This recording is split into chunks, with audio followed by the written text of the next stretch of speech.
Family business মানেই যে তুমি স্টেবল আছো এটা কোনো দিন কিন্তু কথা না। আইআইটিয়ানসরা এসে 3-4জন 5জন গ্রুপ মিলে এত বড় বড় ব্যবসা দাঁড় করিয়ে ফেলে। অনেকগুলো অ্যাভিনিউজ, অনেকগুলো তাদের ব্যবসাটা সম্প্রসারণ করতে সুবিধা হয়েছে না। কোভিড আমি বলবো আরও মানুষকে শিখিয়ে দিয়েছে। আর we were the first one to start online classes in West Bengal. Co curricular ছিল, সেটা ইজ পার্ট অফ কারিকুলাম হয়ে যাচ্ছে। এনইপিও তাই বলছে, টিচাররা তাদের কাছে অ্যাজ আ গুরু। এই যে বড় করে ভাবা, দেখুন আমি একটা জিনিস মনে করি, স্বপ্ন দেখতে তো খরচা লাগে না, স্বপ্ন দেখা ইজ ফ্রি। মানে এক্সিট তোমার হতে পারে, ব্যবসাটার এক্সিট কোনোদিন হতে পারে। I have passed out from my own school. সবচেয়ে বড় ব্র্যান্ড অ্যাম্বাসেডর সেই হতে পারে নিজের জায়গা থেকে। Year-old creams. In a very short time, we are the fastest growing bakery chain in India. We have crossed 125 outlets.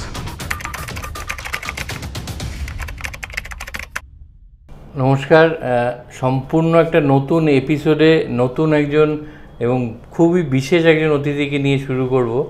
আজকের শুরুটা একটা গল্প দিয়ে না শুরু করে পাচ্ছি না, বেশ কিছুদিন আগে শোনা। খুবই নামকরা একজন বাঙালি এবং কলকাতা থেকে উঠে আসা খুব নামকরা শিল্পপতি বা ব্যবসায়ী। উনি যখন চাকরি ছেড়ে নিজের প্রথম কোম্পানিটা শুরু করছিলেন, ফোন করে ওনার মাকে, যিনি বীরভূমের একটা প্রত্যন্ত গ্রামে থাকতেন, কোনোদিন স্কুলের বিদ্যালয়ের দোরগোড়া পের হয়নি, তাকে ফোন করে বলেছিলেন যে খুব উত্তেজিত হয়ে, মা জানো তো আজ থেকে তোমার ছেলে একটা কোম্পানির মালিক, এই কোম্পানিটা কিনেছে বলে একটা কোম্পানির নাম বলেছিলেন এক্সটেক। তো ওদিক থেকে মা বললেন, বাহ খুব ভালো খবর, আমি তো খুব খুশি হলাম। তা বাবা চাকরিটা ছাড়িসনি তো? তো বাঙালি ব্যবসায় আসবে সেইখানে এই বাড়ির বাবা মার এইরকম একটা মানসিকতা সবসময় জুড়ে আছে যে ব্যবসাটা করতে পারো কিন্তু চাকরিটা না ছেড়ে। সরাসরি ব্যবসায় আসার ক্ষেত্রে এখনও একটা কোথাও না কোথাও রিজার্ভেশন।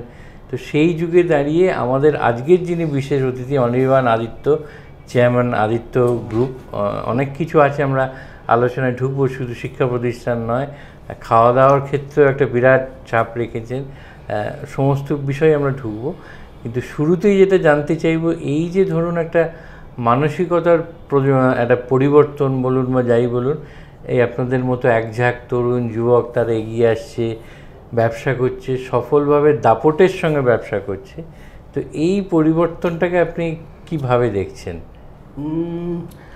প্রথমত আমি বলি যে বাঙালি নিয়ে আমরা যেটা বলি যে বাঙালিরা হয়তো ভীতু, বা বাঙালির সেই কালচার বা সেই এনভায়রনমেন্টটা নেই বাড়িতে যে ব্যবসার জন্য পুশ করবে। বাট এখন সিচুয়েশানটা অনেকটা চেঞ্জ হচ্ছে। প্রচুর এখান থেকে স্টার্ট আপ ডেভেলপ করছে। আমি প্রচুর স্টার্ট আপদের নিয়ে কাজ করি, ওদেরকে মেন্টারিং করি। তো একটা জিনিস যেটা ফ্যাক্ট ইজ, আমার না দুদিকে পা দিয়ে চলবে না। আমাকে একটা জিনিস কিছু চুজ করতে হবে। মানে আমি চাকরিও করব, আমি ব্যবসাও করব। মনে হয় চাকরিটা ছেড়ে দিলে তাহলে ব্যবসা যদি না ক্লিক করে, ব্যবসাটা না ক্লিক করলে আবার চাকরিটা আছে। কিন্তু আমি যদি ভাবি আমার কাছে এটাও আছে, আমার কাছে এটাও আছে, আমার লক্ষ্যটা থেকে আমি মনে হয় কিছুটা আলাদা হয়ে যায়, মানে একটু। তো ওই জায়গাটা একটু সাহসটা নিশ্চয়ই ল্যাকিং, বাট আগের থেকে কিন্তু situation has changed a lot. মানে there has to be a skin in the game, মানে পুরোপুরি যেটার মধ্যে ঢুকতে পারবো সেটাই করা উচিত আর কি। একদম। মানে আমার নিজের ক্ষেত্রে এটা খাটে, সেটা আমি প্রসঙ্গান্তরে যেতে পারি, এক্ষুনি আনছি। আর একটা যেটা জানার, এই যে স্কুলের ব্যবসাটা, এটা বোধহয় আপনি পারিবারিকভাবে বোধহয় আপনার বাবা শুরু করে গিয়েছেন, সেটাকে আপনি জাস্ট নেক্সট লেভেলে নিয়ে গেছেন, তাই তো? আমি যদি খুব ভুল না করি। দেখুন স্কুলের ব্যবসাটা বাবা পাস্ট হবে ইন 2014, প্রায় হয়ে গেল 11 বছর। তখন আমি জাস্ট কত হবে, মানে আই এম জাস্ট 24-25। মানে আমার এখানে থাকারও কথা না, আমি বাইরে পড়াশোনা করছিলাম, আমি খেলাধুলো নিয়ে ক্যারিয়ার বিল্ড করছিলাম। তো তারপরে সিচুয়েশান এরকম হয়ে যায়। বাট ওই সময় আমাদের 2-3টে স্কুল ছিল, এখন উই আর 17 স্কুলস। আমাদের 5টা K-12 স্কুল আছে, 12টা প্রি স্কুল আছে। আর শুধু স্কুল না, আমরা we are heavily into hospitality. আমাদের চাইনিজ চেন, নুডল বহু, আমাদের যেটা ক্যাফে, প্রায় 5টা আউটলেট। ক্রিমস লাস্ট 3 বছরে আমরা we have cross 125 outlets, all franchise মডেলে। তো আছে। এছাড়া স্পোর্টস নিয়ে আমরা খুব ভালো কাজ করছি, আপনি নিশ্চয়ই জানবেন, গ্রাসরুট স্পোর্টস নিয়ে, cricket, football and other sports. তো বাবা একভাবে জিনিসটাকে করে দিয়ে গেছিলো। এবার নেক্সট জেনারেশনের তো এটাই দায়িত্ব, এটাকে আরও কীভাবে এক্সপ্যান্ড করা যায়। কিন্তু একটা জিনিস আমি বলবো আজকের ইউথকে, যে ফ্যামিলি বিজনেস মানেই যে তুমি স্টেবল আছো এটা কোনো দিন কিন্তু কথা না। যখনই তুমি ভাববে যে তোমার আর কিছু করার নেই তখনই কিন্তু তুমি ব্যাকওয়ার্ডে ভাবছো। তো সবসময় তোমাকে কিন্তু গ্রোথটা নিয়ে সবসময় ভাবতে হবে। সেই স্টেডিনেসটা যদি না থাকে তাহলে কিন্তু পিছিয়ে পড়তে হবে। আজকে এইটুকুনিকে অতটা বড় নিয়ে যাওয়াটাই আজকে সকলের কাজ। ফ্যামিলি বিজনেস তো আমি এর সাথে আরেকটা জিনিস অ্যাড করতে চাই। যদি আপনি দেখেন আইআইটিয়ানসরা এসে 3-4 জন 5 জন গ্রুপ মিলে এত বড় বড় ব্যবসা দাঁড় করিয়ে ফেলছে। ওদের একদম অ্যাসেট লাইট মডেল। সেখানে আমাদের মতো গ্রুপ বা অন্যান্য গ্রুপটা এত এমপ্লয়ি ড্রিভেন মডেল। তো দুটো মডেলের মধ্যেই পজিটিভিটিটা আছে, কিন্তু আমি সেটাই বললাম যে একটা জায়গায় ফোকাস করাটা ইজ ভেরি ইম্পর্টেন্ট। আমার কাছে যদি আর একটা অপশান থাকে আমার মনে হয় সেটা ইজ এ রং থট। আপনার নিজের ব্যবসাটা সেই অর্থে দেখতে গেলে ডাইভার্সিফাইড, মানে স্কুল ছাড়াও যেটা বলছেন হসপিটালিটি, বিশেষ করে এই রেস্টুরেন্ট, হোটেল, বেকারি চেন এইগুলো আছে, স্পোর্টসের ক্ষেত্রে অবদান আছে। তো এটা দুটো মত। কেউ মনে করেন যে, আমার মনে আছে একসময় আইটিসির প্রাক্তন চেয়ারম্যান যোগী দেবেশ্বর উনি বলেছিলেন যে আইটিসি যে এত ওয়েল ডাইভার্সিফাইড সেইটাই আইটিসির একটা বিরাট অ্যাডভান্টেজ হয়ে দাঁড়িয়েছে। যখন এত ডাইভার্সিফাই করছে অনেকে বারণ করেছিল, কিন্তু এটাতে একটা রিস্ক হেজিং হয়ে যায় আর কি। তো আপনাদের ক্ষেত্রে কি সেরকমই হয়েছে যে যেহেতু অনেকগুলো অ্যাভিনিউজ, অনেকগুলো ইয়ে, তাদের ব্যবসাটা সম্প্রসারণ করতে সুবিধে হয়েছে, না একদম ফোকাসড হয়েছে একটা নিয়ে এগিয়ে সেখানে কনসলিডেট করে তারপর নতুন ব্যবসায় ঢোকা উচিত? দেখুন, এখানে কোভিড আমি বলবো আরও মানুষকে শিখিয়ে দিয়েছে তোমাকে ডাইভার্সিফাইড আজকের দিনে হতেই হবে, যাতে you can fall back for something else. তো এখানে আমি খুব বিলিভ করি যে তোমার টিমটা খুব ইম্পর্টেন্ট। তুমি কাদের সাথে কাজ করছো, তাদের সেই ওনারশিপটা আছে কি না তোমাদের সাথে। আমি শুধু ওনার, আমি শুধু ওনারশিপ, আমি শুধু ভাবছি যে আমি এটাকে ড্রাইভ করবো, এটা হবে না। তোমার পুরো টিমটার মধ্যে সেই ওনারশিপটা থাকলে তখন সেটা ডাউন দ্য লাইন একটা আপনার গ্রুপ ডি স্টাফের কাছে অবধিও সেটা পৌঁছায়। তো আমাদের গ্রুপে সেই কালচারটা আছে। আমাদের কাজ কি, ধরুন একটা ব্যবসা আমরা কনসেপচুয়ালাইজ করলাম, 6 মাস 8 মাস 9 মাস ম্যাক্সিমাম 1 বছর তাদেরকে হ্যান্ড হোল্ডিংটা দেওয়া। তারপরে অটোমেটেড সেই জায়গাটা তারা জানে তাদেরকে কি করতে হবে। আর আমাদের কাজ হচ্ছে কোনো সময় যখন অ্যাক্সিডেন্ট হলে, যখন কাউকে দরকার হয়, আমাদের শুধু কাজ ওইটুকুনি। কোনো মেজর কিছু হলে তখন ইনভলভ হতে হয়, বাকিটা তো টিম সামলে নিচ্ছে।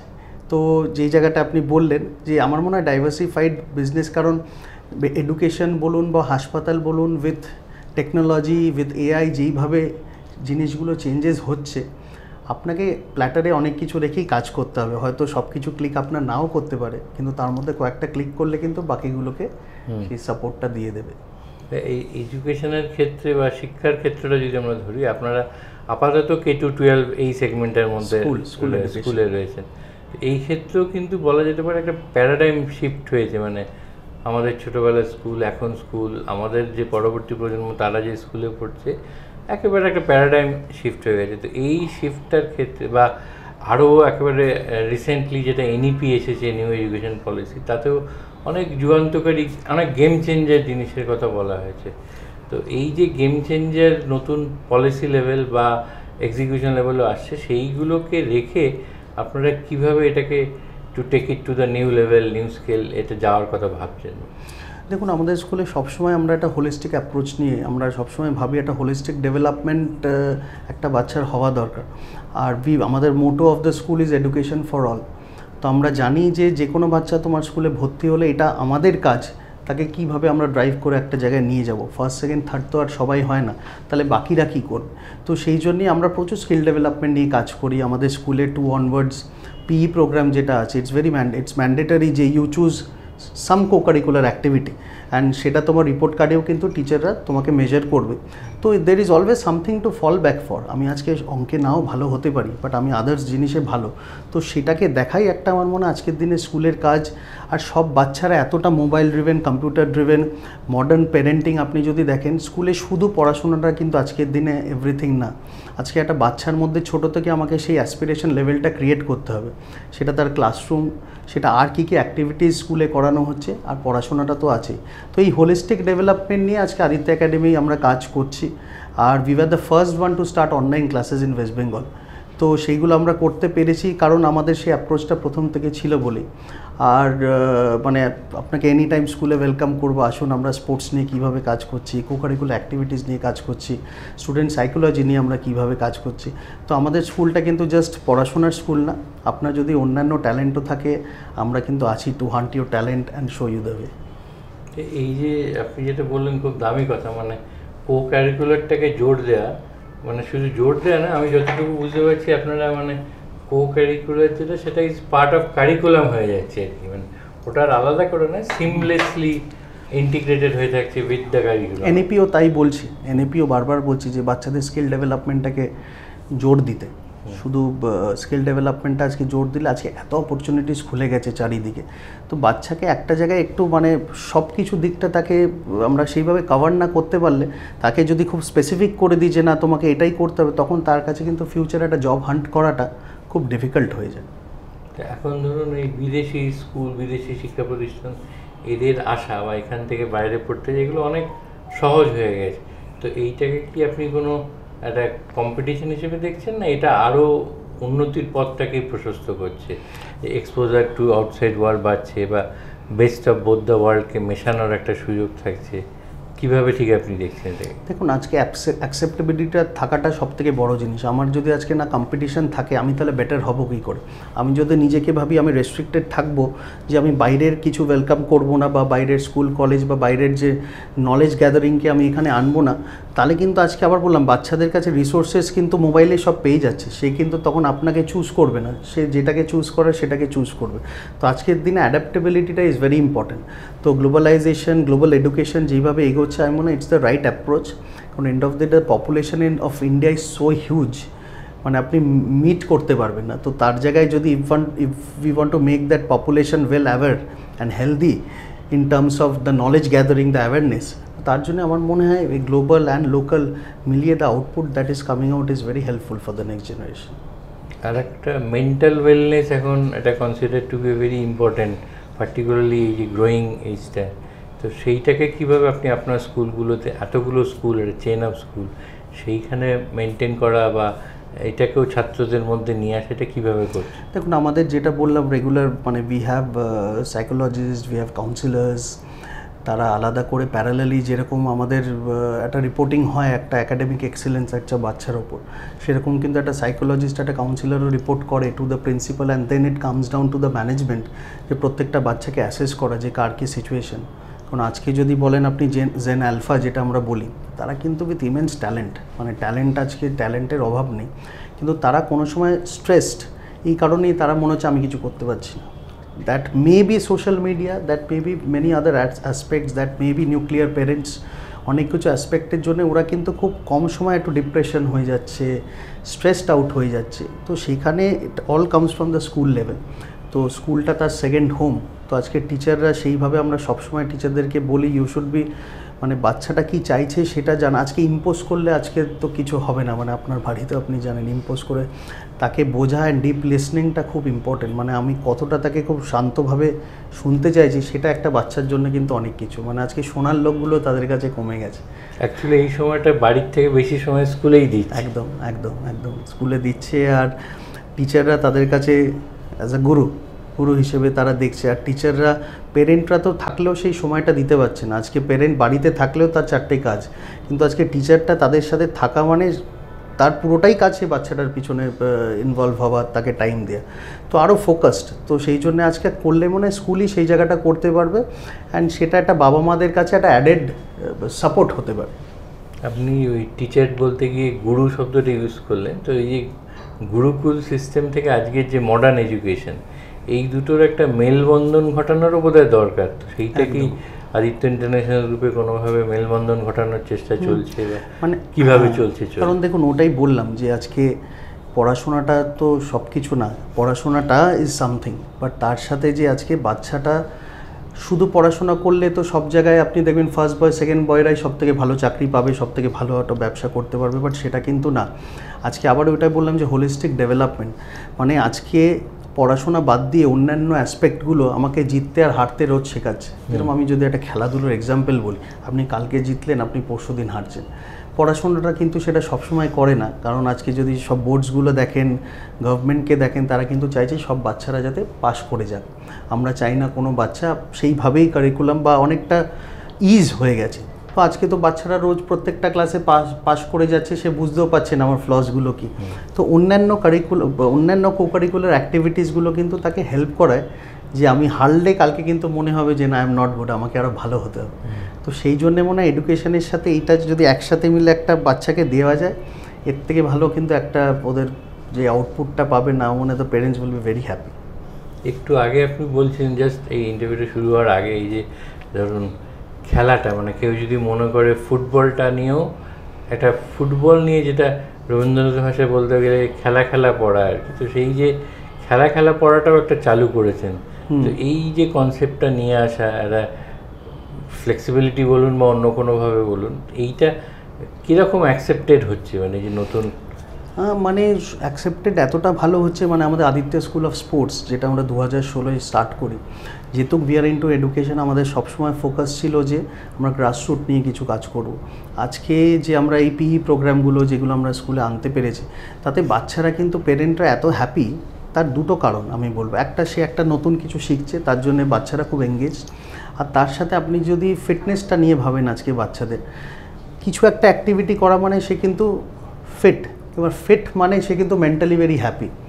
আজকে আপনি যদি দেখেন, ওই আবার বললাম close door activity, mobile phone আর কম্পিউটার বা এনিথিং আপনাকে কিন্তু একটা জায়গায় খুব স্ট্রেস করে দেয় দেখবেন।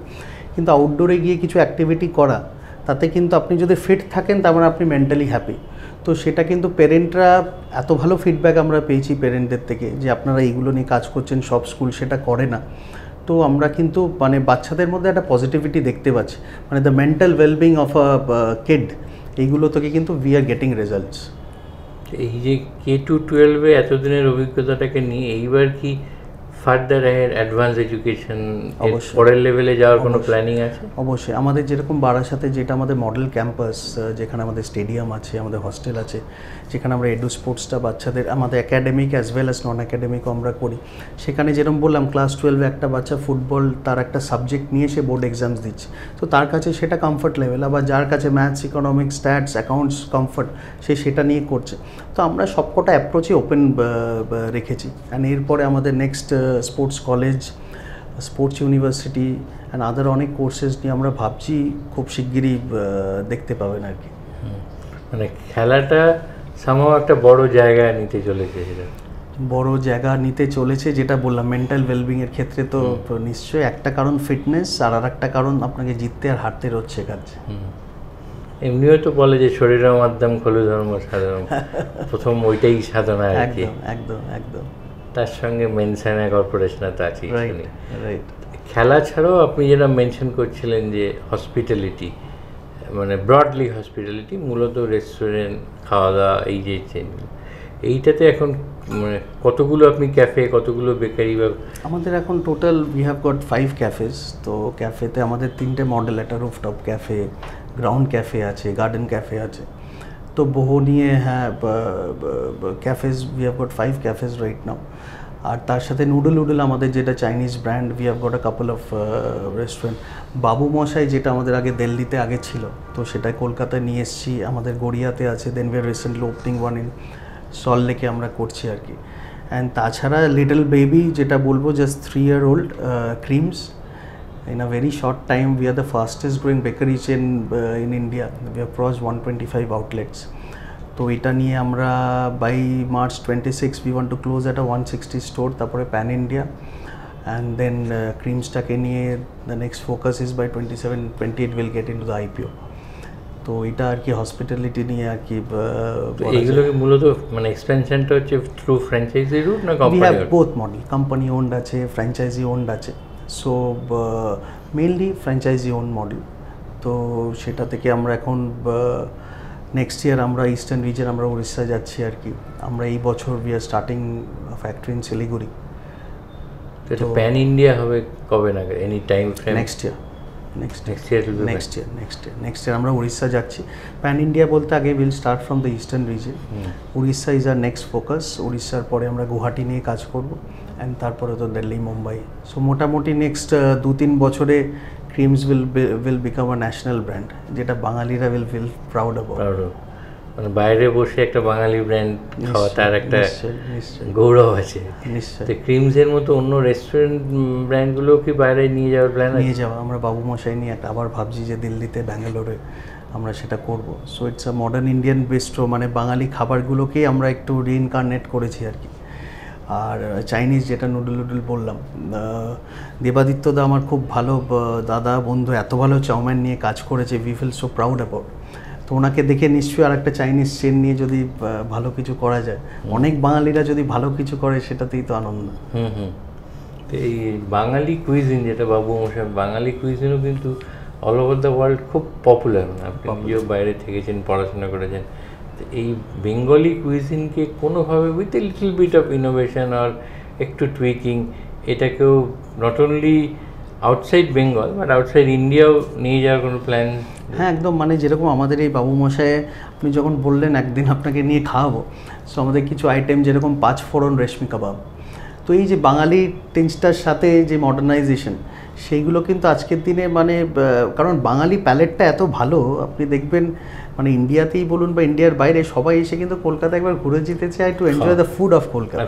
So we have a very good palate যেটা ইজ ভেরি মানে গ্লোবালি ড্রিভেন। কিন্তু এবার সেটাকে যেখানে যেখানে আপনি প্লেসড হচ্ছেন তাদের টেস্ট বাডের সাথে যদি একটু সেটাকে সাজানো যায়, কারণ আপনার বেসটা কিন্তু ওইটুকুনি কাস্টমাইজেশনটা করতে হবে।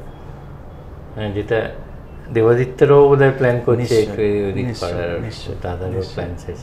তো এই একদিকে যেমন খাওয়া দাওয়াটা নিয়ে যাচ্ছে, যেমন ধরুন স্কুল, যদি আজকে একটা বাইরের স্কুল, বাইরের ইউনিভার্সিটি কলেজ এখানে আসতে পারে, ওয়াই নট আমাদের একটা ব্র্যান্ড যেটা বাইরে যাবে, স্কুল করবে, তারা এই যে শিক্ষার ক্ষেত্রটাকেও, আমি যদি বাজার শব্দটা ইউজ করি লুজলি, বাইরের বাজারটাকে দখল করবে, এটাও কি সম্ভব? একদম সম্ভব। কারণ আপনি যদি সবকটা স্টেট বোর্ড দেখেন, সিবিএসসি দেখেন, আইসিএসসি দেখেন, আমাদের কারিকুলামটা ইজ ভেরি স্ট্রং, কারিকুলামটা ভেরি স্ট্রং। এবার তার সাথে কারিকুলামটা আস্তে আস্তে এঙ্গেজমেন্ট ড্রিভেনও হচ্ছে। মানে আগে আমরা ভাবতাম যে কারিকুলামটা শুধুমাত্র থিওরি, বাচ্চাটা এত কিছু শিখছে কিন্তু এন্ড অফ দ্য ডে শিখছেটা কি। কিন্তু আজকে এই যে এনএপি এইগুলো আসাতে থিংস হ্যাভ চেঞ্জড আ লট। আর আমি বাইরের এত স্কুলগুলোয় যাই, যখন আমি আমাদের বোর্ডের ব্যাপারে তাদের সাথে আলোচনা করি, ডিসকাস করি, they are very fond and proud of the kind of education যেটা আমরা প্রোভাইড করি। কারণ আজকে বাইরের দেশে আপনি দেখবেন ওরা কিন্তু এখন ওয়েস্টার্ন কালচারটা, এখন কিন্তু এই আমাদের এখানকার কালচারটা অ্যাডপ্ট করতে চাইছে। It's very good to be conservative. আমি বলছি না মডার্নাইজেশনের যুগে কনজারভেটিভ হওয়াটাও খুব দরকার, then you create the right balance. মানে আমি শুধু মডার্ন থিঙ্কিং তারপরে things go out of hands, সেটাও ঠিক না। মানে ইউথদের কাছে there has to be some control, and at the same time তাদেরকে সেই জায়গাটা দেওয়ার জন্য, ফ্লারিশ করার জন্য আমাদের তো আদার সাইডটা নিয়ে ভাবতে হবে। সো আমার মনে হয় Indian education system creates the right balance, and সেটা কিন্তু বাইরে সবাই চাইছে এটা আরও আসুক। তো আমরাও খুব সুন আর কি বাইরে আউট অফ ইন্ডিয়া কিছু স্কুলস অলরেডি ভাবছি। একদম নিজেরাই গিয়ে করান, ওখানে কোনো লোকাল স্কুলের? দেখুন, school education is something, it's not আপনারা প্রজেক্ট ডেভেলপ করলেন 3-4 বছর 5 বছর বাদে সে প্রজেক্টটা শেষ হয়ে যাচ্ছে, আপনি ওখান থেকে ফ্রি হয়ে গেলেন, সবাই free. Education is something which is for ever. তো you to choose the right partner who have the same like mindedness that you have is very important. তো প্রথম প্রেফারেন্স তো আমরা নিজেরাই করব, বাট ইন দ্য মানে long run if we can get someone a local partner who has the same vision, তাহলে নিশ্চয়ই আমরা একসাথে করার কথা ভাবতে পারি।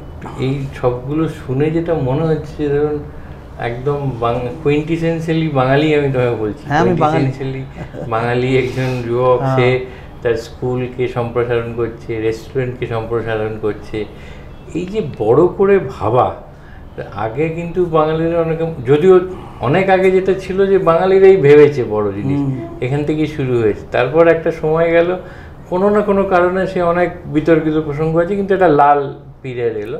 সো তোমার মনে হয় কোনোভাবে, আপনার মনে হয় যে টাইম হ্যাজ কাম যেখানে বাঙালি আবার বড় করে ভাবতে শুরু করেছে, যে বড় করে ভাবাটা বোধহয় নেক্সট স্টেপ নেওয়ার জন্য সবচেয়ে বেশি জরুরি? দেখুন, আমি একটা জিনিস মনে করি, স্বপ্ন দেখতে তো খরচা লাগে না, স্বপ্ন দেখা ইজ ফ্রি। সো যতটা আপনি স্বপ্ন দেখতে পারবেন তার মধ্যে 10% আপনি অ্যাচিভ করতে পারবেন। সো দেখাটাকে যদি সীমিত করে দিয়ে অ্যাচিভ করাটাও সীমিত হয়ে যাচ্ছে আমার কাছে। তো সো ফর বাঙালি কেন, ইন জেনারেল আর কি, ফর দ্য ইউথ, মানে you have to dream as big as you can. মানে you can think of anything, যেটা হয়তো লোকের কাছে খুব বোকা শুনতে লাগবে, দ্যাট ডাজেন্ট ম্যাটার। ওখান থেকে কীভাবে নিজেকে প্রসেস ড্রিভেন হয়ে স্ট্রাকচারে ফেলে তুমি ওইটুকুনি অ্যাচিভ করতে পারবে is what we want to achieve. তো ভাবতে তো আমাদের হবেই, মানে স্বপ্ন দেখাটাই কার্পণ্য করা চলবে না। হ্যাঁ হ্যাঁ হ্যাঁ হ্যাঁ, কারণ আজকে এআই যে আপনাকে ভাবিয়ে দিচ্ছে, তার পরেরটা আপনি না ভাবতে পারলে এআই তো আপনাকে ওভারটেক করবে, সেটা তো হতে পারে না। Human being cannot be overtaken by any outside. ওইটা হবে গ্রেটেস্ট আইরনি, কারণ হিউম্যান বিং যাকে তৈরি করেছে সেটাকে ছাপিয়ে চলে যাচ্ছে। Right right. তো এইটা নেক্সট যে প্রশ্নটা আছে, অনেক সময় বলা হয় যে বহু স্টার্ট আপ, যেহেতু আপনি বললেন যে আপনি স্টার্ট আপ মেন্টরিংও করেন, বহু স্টার্ট আপদের সঙ্গে কাজ করেন, আমিও জানি করেন, তো সেই ক্ষেত্রে যেটা হয় যে অনেকে ওই অনেক বেশি টাকার পেছনে ছুটতে গিয়ে হয়তো অনেক সময় নষ্ট করে ফেলে, এনার্জি নষ্ট করে ফেলে। আবার কেউ বলে আলটিমেটলি তো ওটাই, টাকা না থাকলে আমি তো এগোতেই পারছি না। রাইট। তো এই দুটোকে ব্যালেন্সটা কীভাবে করা যেতে পারে নতুন উদ্যোক্তাদের জন্য, কি বলবো? দেখুন, এই যে সব কিছুর পিছনে টাকাটা, আমি সবার আগে মেন্টরশিপে আমি এটাই বলি, তুমি ভুলে যাও ইউ হ্যাভ এনি বাজেট। তুমি ভুলে যাও তোমার কাছে কোনো ক্যাপিটাল আছে, সেখান থেকে আগে ভাবাটা শুরু করো। যদি প্রথমেই ভাবো আমার কাছে এত কিছু আছে, তার মানে আবার তুমি তোমার ভাবনাটাকে সীমিত করছো। আজকে আমি এক্সাম্পলগুলোই দিই, যে আজকে ধরুন এই আইআইটিয়ানসরা যারা 2-3 মিলে একটা অ্যাসেট লাইট মডেলে একটা কত বড় ব্যবসা দাঁড় করিয়ে দিচ্ছে। তো আজকের দিনের এই স্টার্টআপসদেরকে যেটা আমি স্পেসিফিক কথা বলবো, প্রথমেই না তাদের সাথে যখনই আলোচনা করি, তারা প্রথমেই বলে এক্সিটটা কীভাবে হবে। তো আমি ওদের এটাই বুঝাই যে দেখো, exit cannot be year first thought. তুমি আজকে যখন একটা ব্যবসা করছো, তোমাকে এটা ভাবতে হবে সারা জীবন এই ব্যবসাটা with me or without me, মানে এক্সিট তোমার হতে পারে, ব্যবসাটার এক্সিট কোনো দিন হতে পারে না। তুমি যদি আজকেই ভাবো আমি একটা ব্যবসা করেই কালকে বিক্রি করে দেবো, তাহলে you are doing injustice somewhere. বিক্রি তো নিশ্চয়ই করবে, বিক্রি করলে তো ব্যবসাটা এক্সিস্ট করবে, তুমি হয়তো সেই ব্যবসাটা না এক্সিস্ট করতে পারো, তুমি ব্যাটনটা হয়তো অন্য কাউকে দিয়ে দেবে। সো থটটা ওইভাবে রাখো। আর যখন অনেক কিছু নিয়ে আমরা ভাবি, তো মানে আমার সেটা বললাম, মানে এত ট্যালেন্টেড আজকের ইউথরা এত কিছু ভাবে, আর এত কিছু resources, they are very confused. সবসময় কিছু না কিছু ইনফরমেশন ড্রিভেন তারা হয়ে যাচ্ছে। তো এটা কিন্তু আমাদেরকে মানে দে আর ভেরি কনফিউজড আমার মনে। তো সেই জায়গাটায় ফোকাস করাটা important. And end of the day আমি বারবার বলি, there is no shortcut to hard work. মানে তোমাকে ডিটারমাইন্ড হয়ে কাজ করতে হবে অ্যান্ড লেগে থাকতে হবে। আর কনফিউশনে আমাদের কি হয়, ডিসিশন মেকিং করতে অসুবিধা হয়। তো আমি সবসময় বলি টেক আ ডিসিশন, সেটা হয়তো ভুল হতে পারে, ঠিক হতে পারে। যদি ভুল হয় আর একটা ঠিক ডিসিশন নেওয়ার চেষ্টা করবো, but keep on taking decisions. সেটা ভাবতে ভাবতে ভাবতে ভাবতে আমি সময় কাটিয়ে দিলাম, সেটা হলে হবে না, কনফিউজড হয়ে লাভ নেই। ডিসিশন নাও, ভুল হলে তো তখন আমরা মেন্টারে আছি, ওটাকে কীভাবে ঠিক করবো। এইটা থেকে মানে না বলে পাচ্ছি না যে কোনো এন্টারপ্রেনার বা এন্টারপ্রেনার ওয়ানাবি, তাদের জন্যে এই দ্য সাকসেসটা should be determined or assessed paradoxically by the number of failures they have. কারণ এইটা একটা রিফ্লেক্ট করে যে তোমার মধ্যে গ্রিটটা কতখানি, ডিটারমিনেশনটা, এবং ওই নেভার সে ডাই স্পিরিটটা কতখানি, যে বারবার একটু ফিয়ারলেস তো একটু ফিয়ারলেস। কিন্তু ওই পারসেপশনটা কোথাও যেন মিসিং, মানে দুদিক থেকেই, যে বারবার ফেল করছে সে ভাবছে বারবার ফেল করছি কি আর করবো, আর সে এবার চাকরিতেই চলে যায়। আবার বাইরের লোকেরা যাকে দেখছে, এই তো 4বার চেষ্টা করে পারেনি, আর কি পারবে। তো এই মানসিকতাটা সামগ্রিক কীভাবে পরিবর্তন করা যেতে পারে? হ্যাঁ, দেখুন, সেই মানসিকতাটা পরিবর্তন করার কারণ হচ্ছে, আপনি আরও নিজেরা কেস স্টাডিজ যদি, মানে সেই বাচ্চাটাই হয়তো রোজ KFC খায়, সো সে একটু KFC নিয়ে পড়ুক না, what that guy has done, at what age he could make KFC। So শুধু KFC না, এরকম প্রচুর এক্সাম্পল আছে। মানে সাকসেসফুল স্টোরিজের পিছনে কিন্তু ফেলিয়ার্সগুলোই বেশি আছে, তবে ওরা সাকসেসফুল হতে পেরেছে। তো এই পেশেন্স লেভেলটা আমাদের তো একটু হোল্ড করতেই হবে। সেই মানে রিস্ক টেকিং এবিলিটিটার সাথেও calculative risk is very important. আমি ওই জন্যই আগে স্টার্টআপদেরকে এটাই বলি, কি হয় ইন জেনারেল স্টার্টআপ যদি শেলফ লাইফ আজকের দিনে আপনি দেখেন, আমি একটা ডেটা পড়ছিলাম, ম্যাক্সিমাম 2 ইয়ার্স, তারপরে স্টার্টআপগুলো ফেল করে যাচ্ছে। কেন? প্রথমেই ওরা হেভিলি ইনটু ইনভেস্টমেন্টে চলে যাচ্ছে। তো আমি ওই জন্যই বলেছি যে when you sit down on a board, মানে তুমি ভাবো আগে আমার কাছে টাকা নেই, how do you plan, how do you go about it. তারপরে আস্তে আস্তে, কারণ প্রথমে তাহলে তুমি 2 বছরে টাকাটা খরচা করবে না, তুমি ভাবো আমি 10 বছরে টাকাটা কীভাবে খরচা করবো। ততদিনে তোমার বাচ্চাটার কিন্তু 10 বছর বয়স হয়ে গেলে ও জানে কীভাবে নিজেকে আরও next that leads to this next question, যে এই যে আপনার স্কুল আছে, আবার আপনি এন্টারপ্রেনারশিপকে প্রমোট করেন, ইনকিউবেট করেন, মেন্টরশিপ করেন, কোনো না কোনোভাবে এই যে স্কুল গোয়িং এজটা, এইখান থেকেও এন্টারপ্রেনারশিপটাকে গ্রো করানো, প্রমোট করানো, এর কোনো প্ল্যানিং আছে? হ্যাঁ, মানে এটা প্ল্যানিং আছে বলতে, হোয়াট আই হ্যাভ থট, যে আমি বাইরের এত লোকজনকে মেন্টারিং করি, যাই কথা বলি, why not I do with my own students আর কি, মানে they are like my family. And আরেকটা ইনফরমেশন আপনাকে দিয়ে, I have passed out from my own school.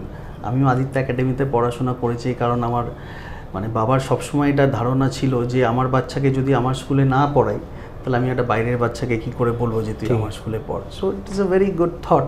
সবচেয়ে বড় ব্র্যান্ড অ্যাম্বাসেডর সেই হতে পারে নিজের জায়গা থেকে, নিজের জায়গা থেকে। তো সেই ক্ষেত্রে আর কি আমি সেটাই মানে আই হ্যাভ স্টার্টেড থিঙ্কিং যে I will now go to schools, মানে আমাদের স্কুলে মেবি ক্লাস 8 অনওয়ার্ডস বাচ্চাদেরকে যদি একটু মেন্টারিং করতে পারি, মানে কোনো বিজনেস মেন্টারিং না, মানে প্রথম তো 6 মাস আমাকে শুধু তাদের মোটিভেশনের জায়গাটাকে ক্রিয়েট করতে হবে।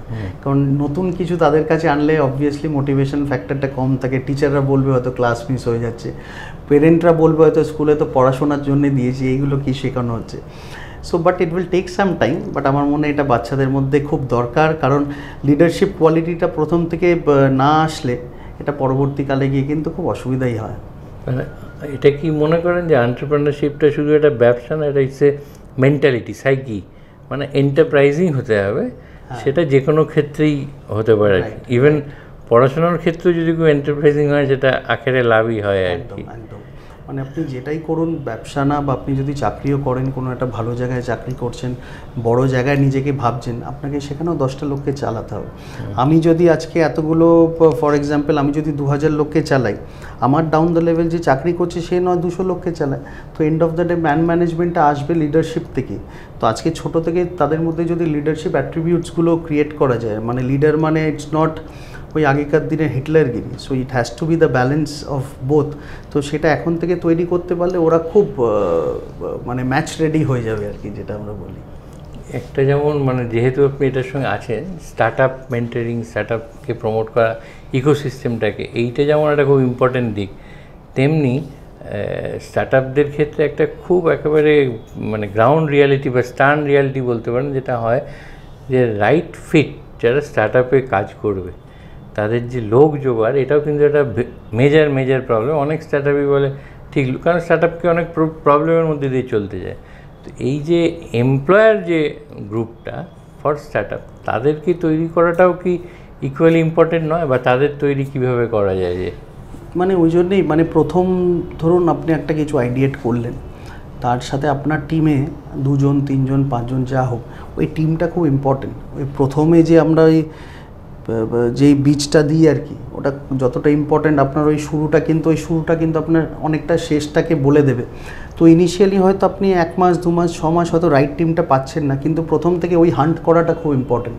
আমি স্টার্ট আপদের সেটা বলি যে before you start spending, try to have the right people with you. এবার রাইট পিপলটা সবাই আজকের দিনে কেউই রাইট পিপল পায় না, সবার কাছে একটাই complain, how do I get the right people? So you right people for the right job. For the right job. So there is nothing right or no right job. আপনার কাছে যেটা right, আপনার কাছে সেটা হয়তো wrong. So you have to have the right team, যার mentality, যার মাইন্ডসেটের সাথে তোমারটা ম্যাচ করছে। সো দ্যাট সেই মানুষটা হয়তো maybe not that good, but matching with you. So দুজনে ম্যাচ করলে you have a good match making. So এরকম তো ওই জায়গাটা আমি স্টার্ট আপদের সবসময় বলি যে don't try to find the perfect person, try to find the right person who matches with you. তাহলেই when you build a team, কারণ তুমি একা সব কিছু করতে পারবে না, একসাথে 4-5 জন মিলে করলে দেখবে এক্সপোনেনশিয়াল গ্রোথের জায়গাটা দেখতে পারবে। তো সেই জায়গাগুলো বলি করে হচ্ছে, বাট থিংস আর চেঞ্জিং, এটা তো বলতেই পারি। এই things are changing and changing for the better, এইটা একটা খুবই ইতিবাচক ইয়ে। আজকে মানে কথা বলতে, it has been really fascinating and wonderful talking to you. আজকের জন্য let's conclude on that spirited note যে actually things are looking up for the better. আশা করব নেক্সট টাইম যখন আবার আপনার সঙ্গে বলবো, তখন আপনার দিক থেকেও অনেক কিছু বলার থাকবে, এবং by then maybe creams or Babu Moshai or even Aditya international will be a brand beyond Bengal. মানে আমার শুধু বলার থাকবে না, মানে আপনার আমাকে বলা উচিত তুমি অনেক কিছু করে আসো। So after 6 months maybe I be a better person.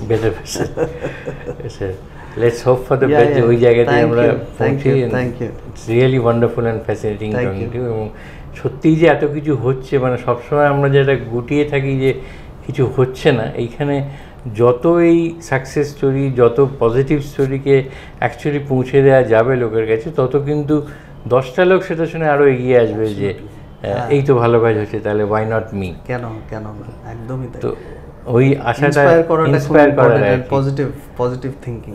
R as the name suggest, Aditya তো সূর্য, এটা তো একটা আমরা ধরেই নেবো এটা উদিত সূর্যের দেশ হবে আর কি, সূর্য উঠবে। হ্যাঁ নিশ্চয়ই নিশ্চয়ই। Thank you so much. Thank you so much, thank you.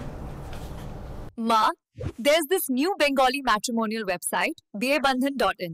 It's safe, verified, and just for us. Really? देर न करें, आज ही रजिस्टर करें।